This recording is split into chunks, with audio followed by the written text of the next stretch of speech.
Bueno, vamos con la tercera parte de la clase. Ahora vamos a ver los conceptos de reactivo limitante y de rendimiento de la reacción. Aquí vamos a ocupar nuevamente el procedimiento que estudiamos en la segunda parte de la clase y naturalmente que vamos a trabajar con reacciones químicas ya balanceadas. Así que hasta este punto ya deben de haber estudiado la primera y la segunda parte de la clase para poder aplicar esos conocimientos en esta otra. Bueno, primero, pues, ¿qué es el reactivo limitante? Bueno, aquí tenemos un ejemplo en las figuras. Si se dan cuenta, tengo dos moléculas de nitrógeno, esta y esta otra. Y entonces se separan estos átomos, ¿verdad? Aquí pueden ver uno, aquí pueden ver el otro. O sea, digamos, esta podría ser esta molécula y luego esta otra queda así por separado. ¿Y qué pasa? Que tenemos nada más 3 moléculas en lugar de 6 moléculas de hidrógeno. Entonces, estas dos y un átomo de aquí vienen y se unen con este átomo de nitrógeno.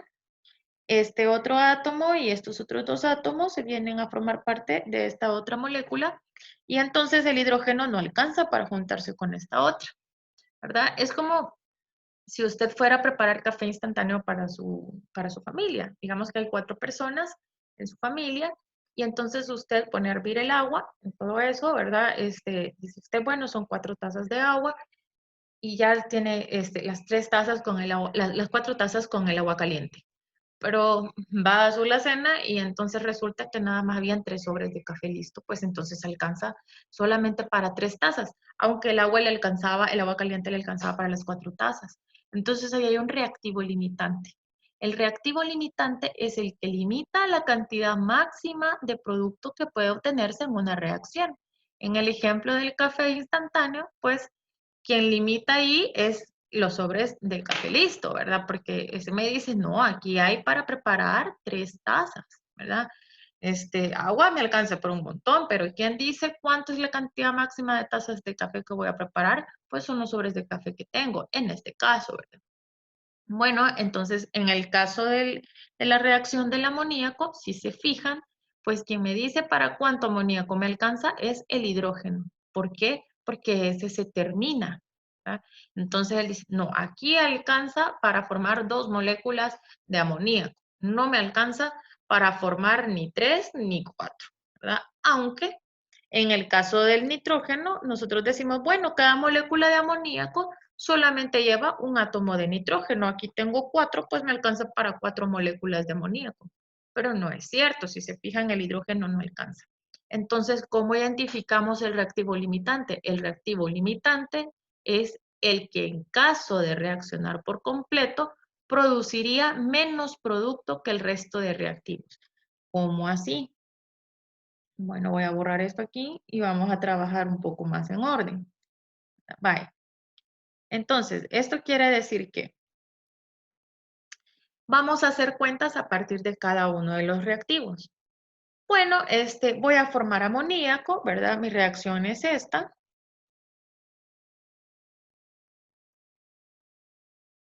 Esta que ya teníamos.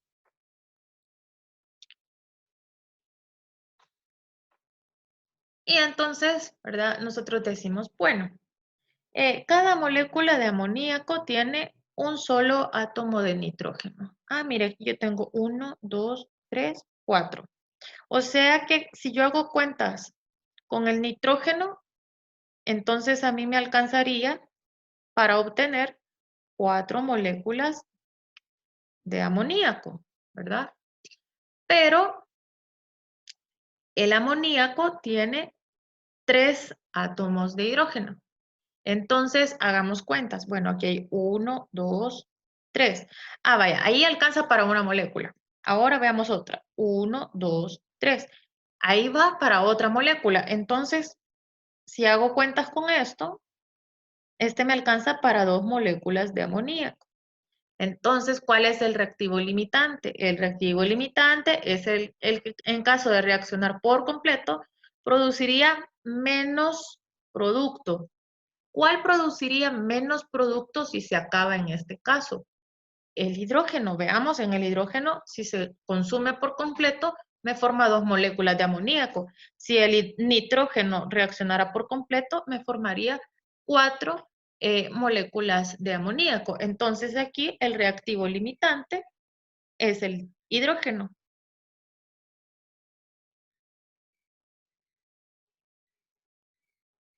¿No? Este es el reactivo limitante. ¿Verdad? ¿Y cómo vamos a hacer para saber cuál es el que se acabaría? Vamos a hacer exactamente esto que acabamos de hacer ahorita. Bueno, vamos a calcular a partir de cada uno de los reactivos cuánto producto de interés se formaría. ¿Cómo se hace eso? Con un procedimiento igualito que el de la segunda parte de la clase. Vamos a seguir utilizando el mismo diagrama. Y claro que vamos a trabajar con una reacción química balanceada, ¿verdad? Aquí vemos que ya está balanceada. Tenemos un átomo de carbono a ambos lados, tenemos un átomo de oxígeno a ambos lados, hay 4 átomos de hidrógeno en los reactivos y tenemos 4 átomos de hidrógeno en los productos. Así que ya estamos listos para utilizar la reacción. He puesto ahí abajito el diagrama para irnos guiando y entonces vamos a determinar en el literal A cuál es el reactivo limitante. Veamos. Para saber cuál es el reactivo limitante, dijimos, a partir de cada uno de los reactivos, vamos a calcular la cantidad de producto, ¿verdad? Aquí el producto es el metanol, ¿verdad? Entonces tenemos monóxido de carbono. Aquí en el ejercicio dice que el metanol se utiliza como combustible y se puede obtener por la reacción del monóxido de carbono con hidrógeno. Ahorita dice en el problema que vamos a mezclar 356 gramos de monóxido de carbono con 65 gramos de hidrógeno.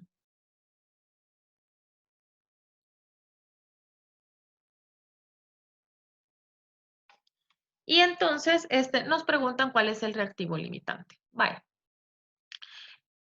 Vamos a comenzar utilizando como sustancia A este reactivo. Si se fijan, tenemos la cantidad de reactivo de ambos reactivos, ¿verdad? O sea, ambas son sustancias A, pero lo que queremos saber es cuánto producirían de producto, porque el que produzca menos, ese es el reactivo limitante. Entonces vamos a trabajar ahorita con el monóxido de carbono como si fuera la sustancia A y la sustancia B, naturalmente, que va a ser el producto, porque vamos a calcular cuánto producto es que formaría el monóxido de carbono. Bueno, entonces parto de 356 gramos de monóxido de carbono. Aquí vemos nosotros que lo que vamos a hacer es ocupar la masa molar para pasar de gramos de sustancia a moles de sustancia A, ¿verdad? Bueno, ahorita lo voy a hacer aquí con factores de conversión. La masa molar del monóxido de carbono se encuentra sumando 12 del carbono, ¿verdad? 12 de la masa atómica del carbono con 16, que es la masa atómica del oxígeno. Entonces, 12 más 16 es 28. Entonces, quiere decir que 28 gramos de monóxido de carbono equivale a un mol de monóxido de carbono. ¿Verdad? Si se fijan, pues aquí en el diagramita aparece dividir entre la masa molar. Aquí es exactamente lo mismo, hacerlo por factores de conversión, ¿verdad? Ahí estamos dividiendo entre 28, no hay ningún problema. Esto sería como lo estábamos trabajando en la unidad 2 de química. Vale. Luego dice acá que para pasar a los moles de la sustancia B, que para nosotros es el producto, ¿verdad? Vamos a utilizar los coeficientes estequiométricos. Bueno, en este caso, aquí hay un 1 que no se escribe y aquí hay un 1 que no se escribe. Entonces, voy a poner en el denominador el coeficiente del monóxido de carbono porque tengo moles de monóxido de carbono y ya no los quiero simplificar. Entonces, va un mol de monóxido de carbono, que es este 1 de aquí, y arriba voy a poner este 1 de aquí, también en moles, pero esto es de metanol.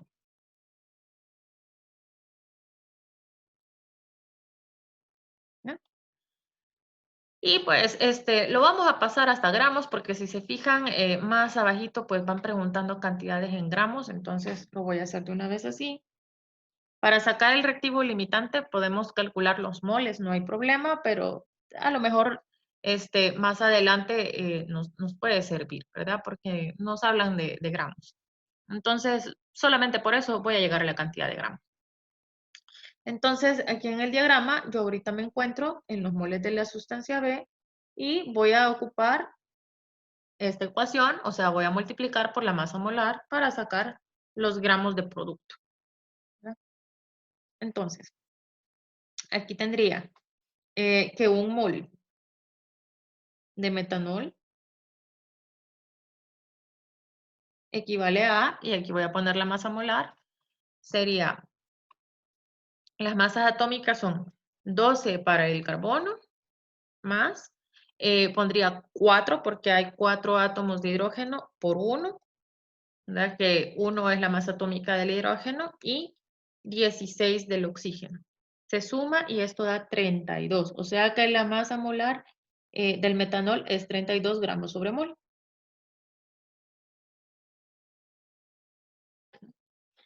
Bueno, aquí se simplifica esto y me van a quedar los gramos de metanol.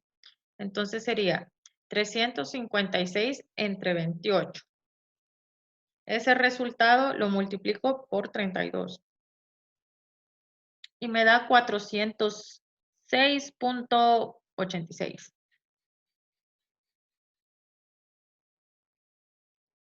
gramos de metanol.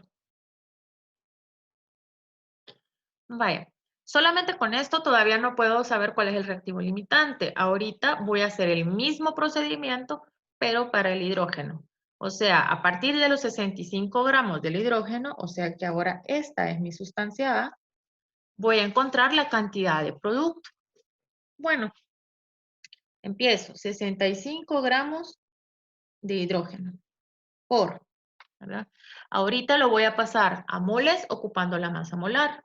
La masa molar del hidrógeno es 2 por 1. Si se fijan, no voy a multiplicar por este 2, ¿verdad? El hidrógeno es H2, no es 2H2. Entonces, 2 gramos de hidrógeno equivalen a 1 mol de hidrógeno molecular, ¿verdad? Es 2 por 1, pero es este 2 por este 1, ¿verdad? Vaya, entonces aquí se me cancelan los gramos del hidrógeno. Y ahora para pasar de los moles de hidrógeno a los moles de producto, ocupo los coeficientes estequiométricos. Sigo el diagrama, ¿ya? Entonces, el coeficiente estequiométrico de A, en este caso, es 2. 2 moles de hidrógeno se necesitan para obtener 1 mol de metanol.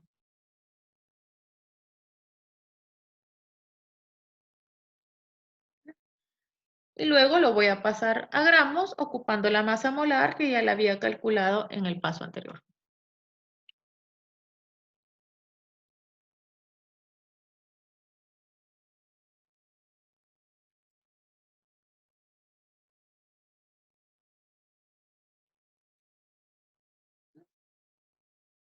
Se me cancelan aquí los moles de hidrógeno, aquí los moles del metanol y si se fijan nuevamente quedan los gramos de metanol. Ahora voy a hacer 65 entre 2, ese resultado también entre 2 y luego ese resultado lo multiplico por 32 y me da 520.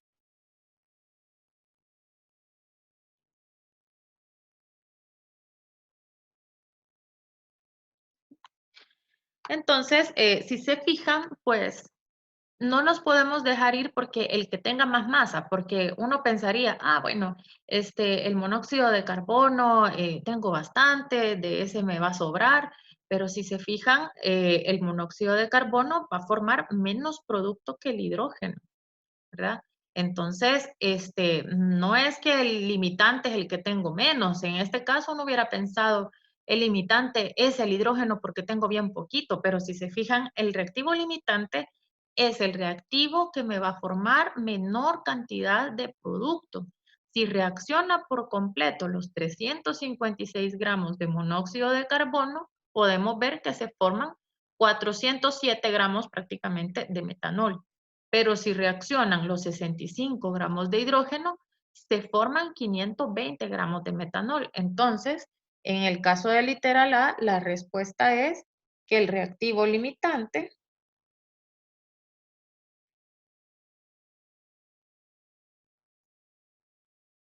es el monóxido de carbono, ¿verdad? Esta es la respuesta para el literal A. Veamos la pregunta del literal B. Ahí dice, ¿cuál es la máxima cantidad de metanol que se puede producir? Aquí la respuesta está bien fácil, ya la encontramos. Para el literal B, nosotros vamos a partir del reactivo limitante.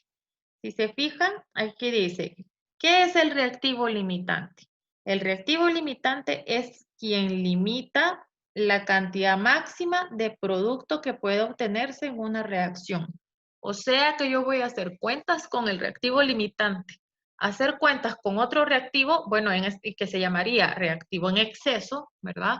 El que no es limitante es el que está en exceso, es hacer cuentas alegres, ¿verdad? Nosotros vamos a hacer cuentas con el limitante, porque con ese se acaba y media vez se acaba para la reacción y ya no se forma más producto. Entonces, aquí la respuesta sería los 406.86 gramos.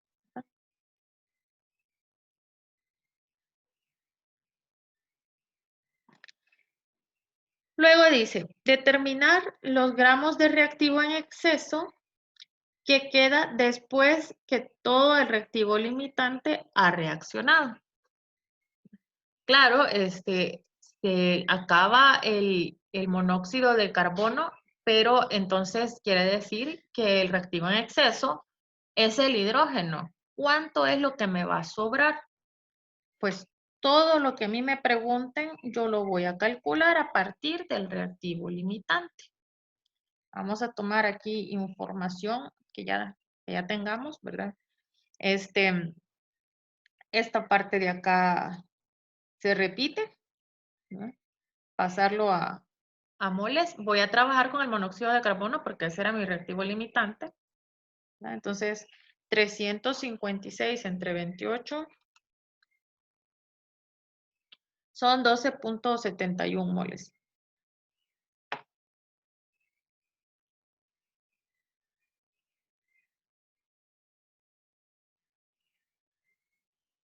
Lo vuelvo a escribir porque no me gusta redondear desde el inicio. Mejor que se redondee hasta la respuesta.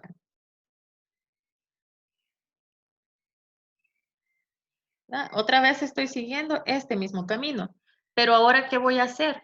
Bueno, como me están preguntando que cuánto sobra de hidrógeno, ¿verdad? Que es el reactivo en exceso, entonces lo que voy a hacer es ver cuánto sí reaccionó. Digamos que reaccionan 60 gramos, como tenía 65, entonces me sobraron 5, ¿verdad? Entonces ahorita voy a ver si reaccionan los 356 gramos de monóxido de carbono, cuántos gramos de hidrógeno deberían de haber reaccionado. Entonces, otra vez voy a usar este mismo diagrama, ¿verdad? Ahora ya hice este paso. Ahora voy a ocupar coeficientes estequiométricos, ¿verdad? Para llegar hasta aquí. Vaya, entonces, como ya tengo los moles de monóxido de carbono, aquí hay un 1 que no se escribe, entonces un mol de monóxido de carbono y arriba el coeficiente de la sustancia B, que ahorita es el hidrógeno, es lo que me interesa.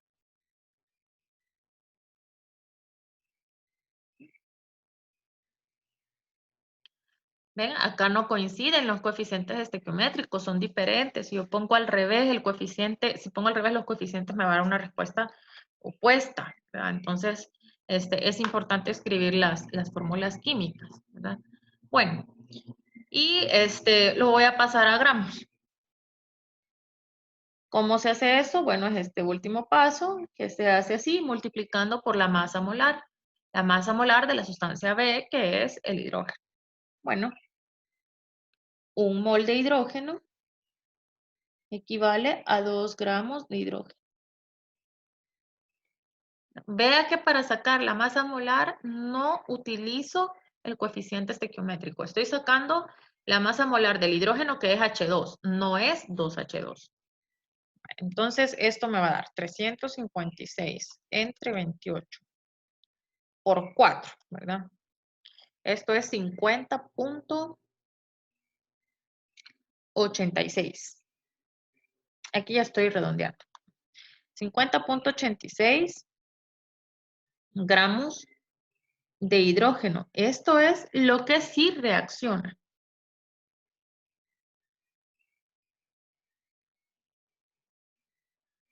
¿Verdad? Esto es lo que sí reaccionó.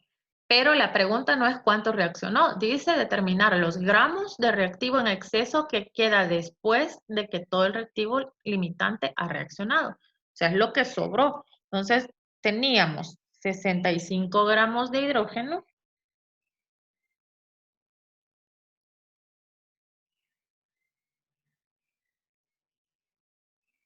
Le resto los 50.86 gramos de hidrógeno que se gastaron o se consumieron, ¿verdad?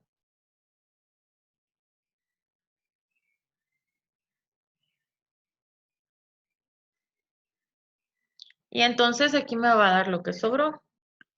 65 menos 50.86 es 14.14 gramos de hidrógeno que sobraron. Y esta sería la respuesta del literal C.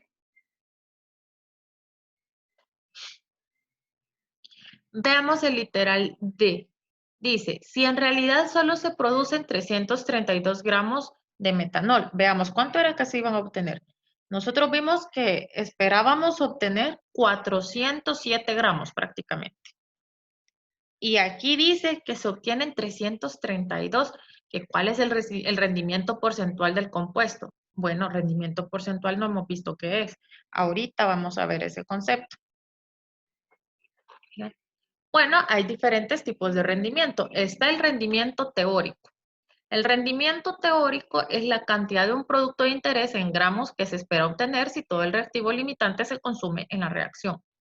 Ah, entonces esto ya lo calculamos, ¿verdad? Porque nosotros dijimos, bueno, el reactivo limitante es el monóxido de carbono. Y con este monóxido de carbono, si se consume por completo, vamos a obtener 407 gramos, ¿verdad? Son 406.86 gramos de metanol. Entonces, esta cantidad ya la tenemos, el rendimiento teórico. Cantidad de producto de interés, que ahorita es el metanol, lo tenemos en gramos, que se espera obtener si todo el reactivo limitante se consume. O sea, en este ejercicio, si todo el monóxido de carbono se consume. Muy bien.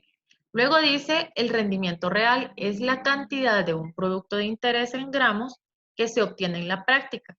Bueno, ¿y por qué no van a coincidir? ¿Por qué no es lo mismo? Ahí por diferentes razones prácticas. Eh, puede ser, por ejemplo, que se trate de un tanque con un mezclador y hay algunos puntos muertos, ¿verdad? Que no se está mezclando bien, o puede ser que la temperatura no sea uniforme en todo el recipiente, o puede ser también que obtenemos el producto, pero cuesta separarlo para medirlo y entonces uno dice, pues no tuve todo lo que quería. Entonces, hay diferentes razones, ¿verdad? O, por ejemplo, no hay suficiente contacto entre los reactivos. Digamos que usted quiere obtener óxido de hierro y tiene un clavito de hierro. Y usted dice, bueno, de aquí hay un montón de hierro para obtener un montón de óxido, ¿verdad? Pero resulta que solamente la parte de afuera tiene contacto con el oxígeno que hay en el aire. Entonces se oxida la parte de afuera, pero toda la parte de adentro no se convierte en óxido de hierro. Entonces, uno sabe que el oxígeno pues no se va a acabar porque se oxidó en un clavo y que el oxígeno está en exceso. Uno dice, bueno, con este clavito puedo obtener tanto, pero en realidad obtuvo menos. ¿Puede mejorar este rendimiento real? Sí, sí se puede. Usted viene, elija el clavito, ya que se oxidó la parte de afuera, lo deja otro día ahí que se oxide y luego lija y así puede estar, ¿verdad? O puede pulverizar el hierro y entonces dejar más superficie de contacto para obtener más óxido, ¿verdad? Pero puede ser que usted diga, no vale la pena, hombre, en vez de eso lo que voy a hacer es poner un montón de clavos y así obtengo todo el óxido de hierro que yo quiero en menos tiempo, ¿verdad? El rendimiento es bajo, pero el tiempo en que obtiene el producto es a lo mejor más adecuado, ¿verdad? Ahí es cuestión de valorar qué tan factible sea mejorar el rendimiento de la reacción, ¿verdad? Claro que nosotros queremos un rendimiento que sea igual que el teórico, ¿verdad?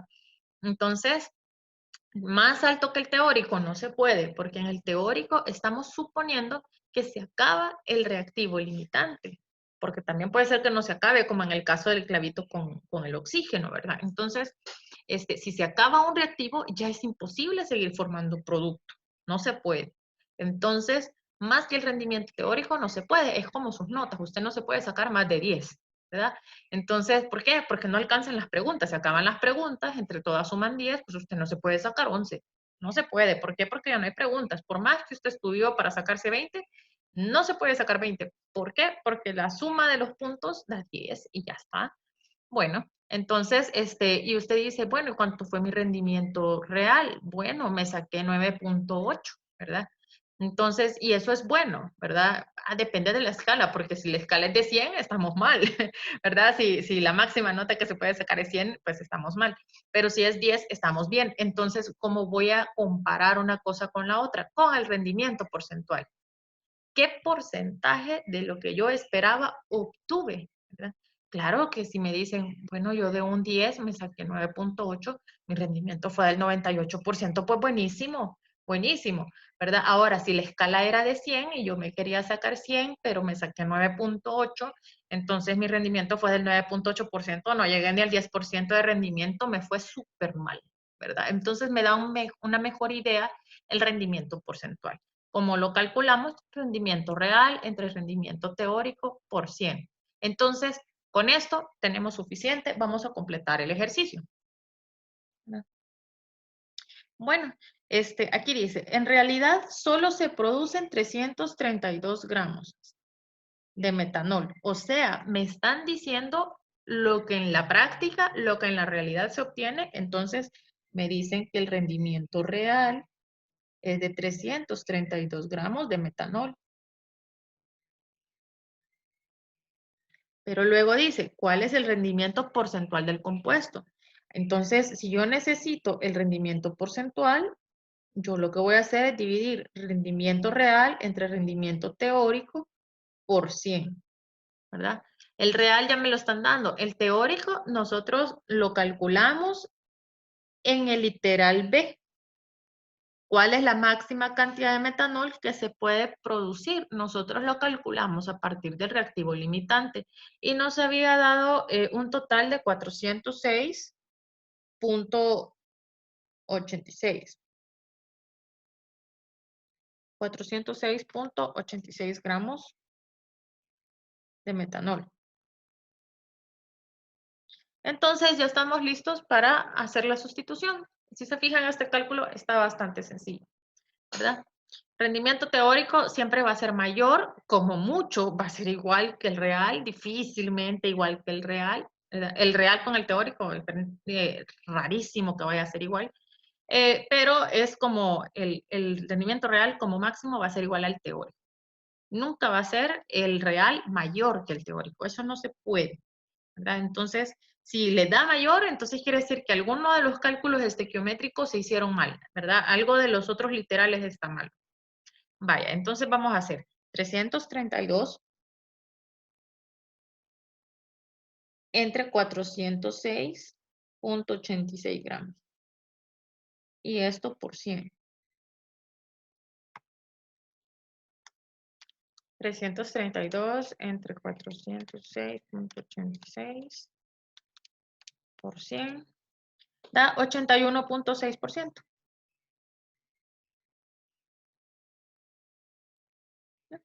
Y esta sería la respuesta al literal D, ¿verdad? Con esto terminamos la tercera parte de la clase. Hemos englobado todos los cálculos estequiométricos que podemos hacer. Con esto ya pueden hacer todos los ejercicios de la unidad de estequiometría. Entonces, pues los animo a que estudien de nuevo las 3 partes de la clase y a que resuelvan el ejercicio que hemos hecho acá en la clase grabada y luego pues continúe con el resto de ejercicios de su libro de apoyo para que podamos practicar y ya para el día del examen pues expertos en cálculos estequiométricos. Nos vemos.